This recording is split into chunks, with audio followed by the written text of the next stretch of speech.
Roald Dahl, a man remembered as one of the most successful and beloved children's writers of all time, who lived here at Gypsy House in Great Missenden. His works are littered with references to the village and his surroundings. The shiny red pumps of the garage on the high street gave inspiration for Danny, the champion of the world. My father owned the filling station and the caravan and a small field behind, but that was about all he owned in the world. And there's yet more magic within the bricks and mortar of this place. This house was the inspiration for Sophie's orphanage in the BFG, which I have to say is one of my personal faves.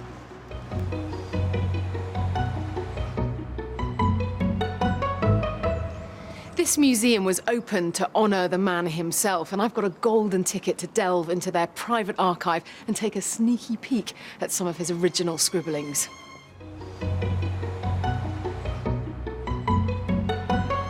So, Jen, he really was inspired by the natural world and his landscape, wasn't he? Yes, I mean, Roald always had a tremendous love of nature, and you can see this even from when he was a very small boy. We've got all the letters he wrote to his mother. Oh, wow. And these early ones.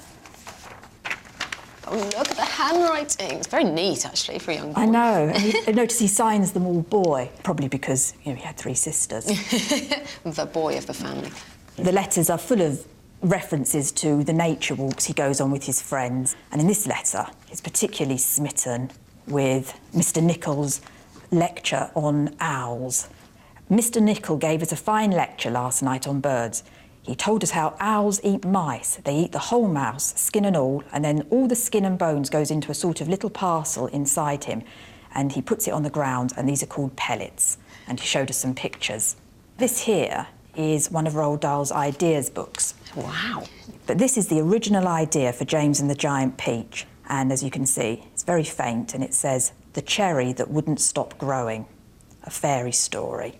So it was going to be a cherry to begin with? Yes, it was. And then evolved and we into know a that peach. from other sources too. And then he settled on the peach, I think because it was softer. So, you know, those animals could burrow in a bit better. Easier to cave into. That's amazing. Dahl would lock himself away in his writing hut in the garden to pen his magical tales. And rumour has it he'd tell his children that wolves lived inside, so they were too scared to come in and distract him.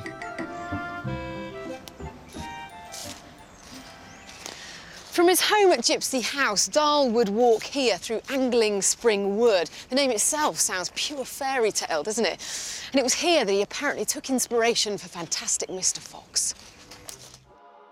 And so the story ends, here at the local church in the village that meant so much to Dahl. We have tears in our eyes as we wave our goodbyes. We so loved being with you, we 3. So do please now and then come and see us again. The giraffe and the Pelly and me.